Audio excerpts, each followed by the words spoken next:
विश्वविद्यालय अधिनियम 2026 के विरोध में ललित नारायण मिथिला विश्वविद्यालय के शिक्षक संघ और कर्मचारी संघ के संयुक्त तत्वावधान में मुख्यालय पर प्रदर्शन किया गया।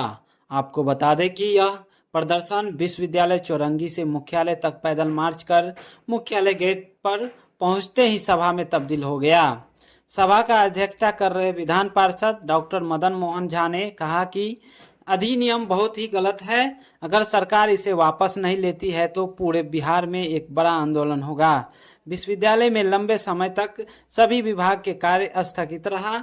संयुक्त मोर्चा के प्रतिनिधि ने कुलपति को ज्ञापन सौंपा। पूरी खबर देखने के लिए वीडियो को देखिए अंत तक।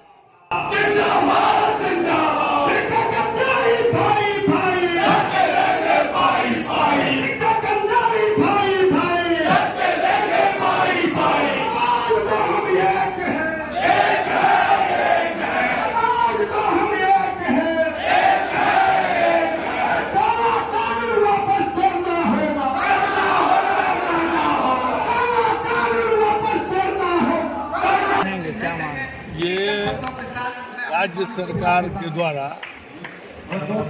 बिहार विश्वविद्यालय अधिनियम 1976 का संशोधन करने का प्रस्ताव उन्होंने दिया है, रखा है।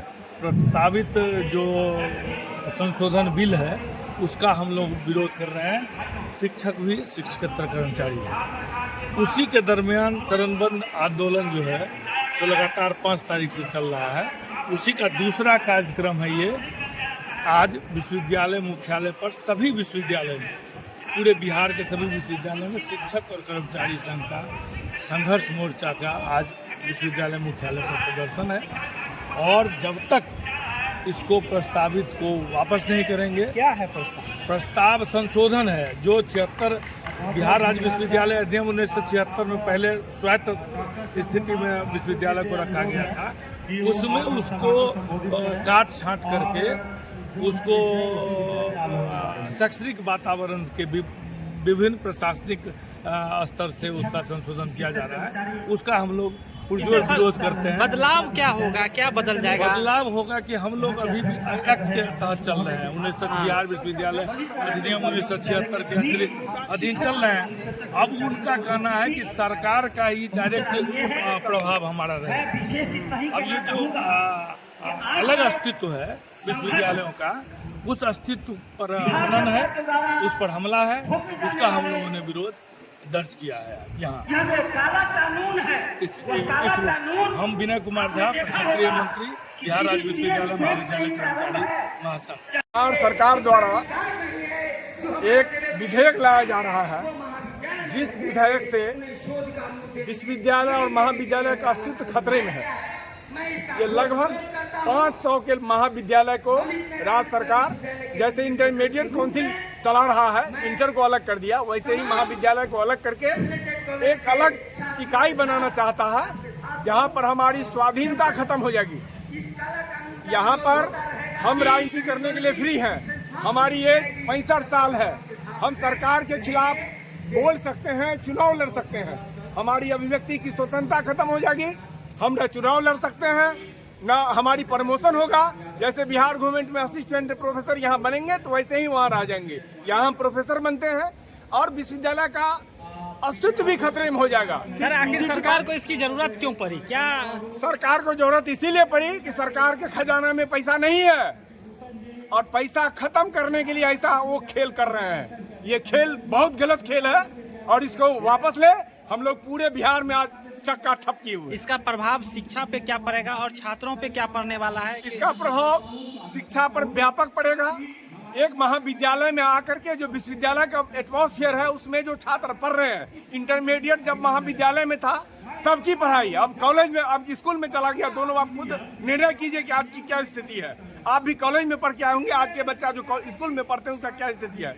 एक विश्वविद्यालय का वातावरण अलग है, यहाँ एक स्वाधीनता है, पढ़ाई लिखाई का माहौल है। वो माहौल को खत्म करना चाहता है गवर्नमेंट। चाहता ही नहीं कि बच्चे पढ़े, शिक्षित नहीं हो जाए। शिक्षित होगा तो हमसे सवाल पूछेगा। क्या इससे शिक्षक के अस्तित्व पे भी प्रभाव पड़ेगा? क्यों हो जाएगा? यहाँ MA, नेट, बेट, PhD करने के बाद हम आते हैं और जो BA करके DO साहब बनेंगे वो हम पर मॉनिटरिंग करेंगे। और आज हम लोगों का जो एजुकेशन है, समाज में दिशा और दशा देने की बात होती है।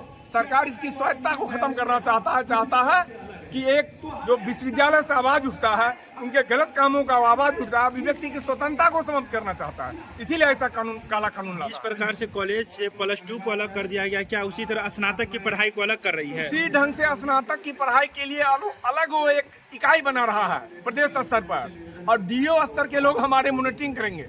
जिला में एक डीओ स्तर के बिहार बीपीएससी के पदाधिकारी होंगे, वो हमारा मॉनिटरिंग करेंगे। हमारी जो प्रमोशन है वो खत्म हो जाएगा। अभी जो हम 65 साल में रिटायर करते हैं, वो 60 साल में करेंगे, 58 में करेंगे। हमारे शिक्षकेतर कर्मी 62 में रिटायर करता है, वो 58 में करेंगे। हम आगे की क्या रणनीति बनेगी? आगे की रणनीति है, अभी 5 से लेकर के 8 तक हम लोगों ने काला बिला लगा के कॉलेज में प्रदर्शन किया। अभी 10 तारीख को हमको मुख्यालय पर, पूरे बिहार में हर एक मुख्यालय पर प्रदर्शन है। हर एक कॉलेज ठप है, आज सब कॉलेज ठप है।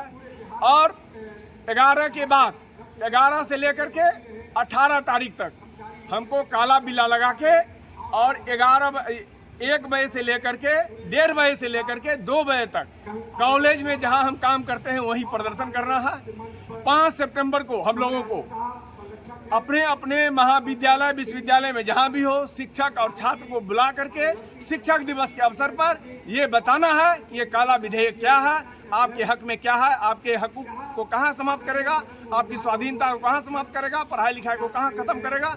इसकी जानकारी हम लोगों ने गार्जियन को और छात्रों को दी। नाम बता दीजिए अपना। डॉक्टर शशिभूषण कुमार, अध्यक्ष एल एन मुटा। बिल्कुल ही वाहियात।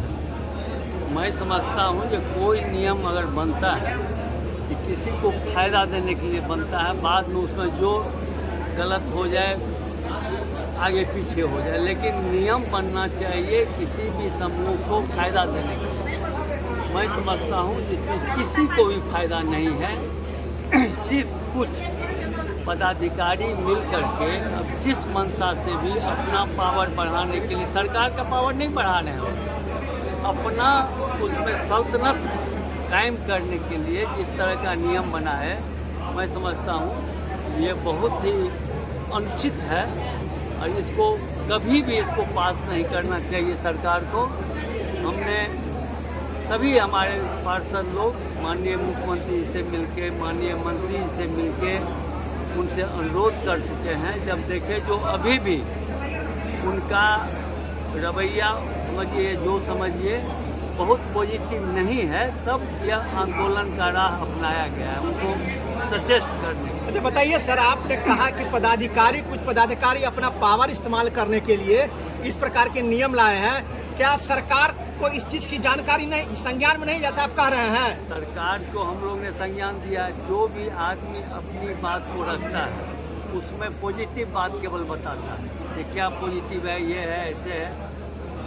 तो और कुछ बात माननीय मुख्यमंत्री जी भी हम लोग से कहे, मंत्री जी भी कहे कि ये फ़ायदा, ये फ़ायदा, ये फ़ायदा। हम लोग कहे ये क्या फ़ायदा है, ये तो आप ऐसे रहते हुए भी कर सकते हैं। तो सब बात को मानते हैं।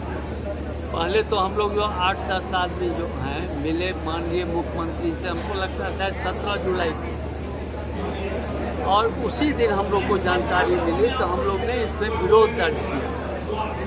मुख्यमंत्री जी ये बात सही है कि उन्होंने बड़ी पेशेंस हम लोग के बात को सुना। क्या उनके संज्ञान में ये चीज़ नहीं था क्या? नहीं, नियम जो आ रहा है तो संज्ञान में था ही। उनको तो समझाया जाता है फायदा, ये फायदा, ये फायदा होगा नहीं। अब मान लियो कहते हैं टाइमली आपको हम अनुदान दे देंगे, वेतन दे देंगे, तो अभी आपका पदाधिकारी अभी क्या नहीं दे देते हैं? कमी कहाँ है?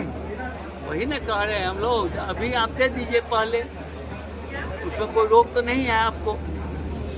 तो उसके बाद माननीय मुख्यमंत्री जी को माने शंका हुआ या जो भी हुआ, वही लोग बताए होंगे कि सब लोग प्रोफेसर हैं, प्रोफेसर पर बैंड लगाना था।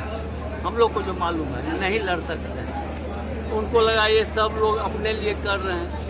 तो हम लोग 19 तारीख को 19 या क्या 25 तारीख को गया हाउस में, माननीय मुख्यमंत्री आप लोग का कर दिए, तो क्या कर दिए, टीचर लोग को फ्री कर दिए। तो बोले, हम सब लोग बोले ज्वाइंटली कि हम लोग टीचर हैं कहाँ, हम लोग तो रिटायर कर गए हैं, आप इस समाचार अपने लिए कर रहे हैं।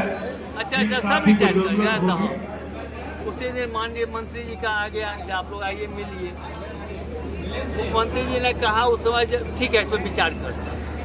जब बताए तो बोले विचार करते हैं, लेकिन जब मंत्री जी बुलाए, शिक्षक प्रतिनिधि को भी बुलाए, उस समय लगा कि आधा एक घंटा वो लोग हमसे क्लियरेंस करके कैबिनेट में रखने वाले हैं, यही ना था।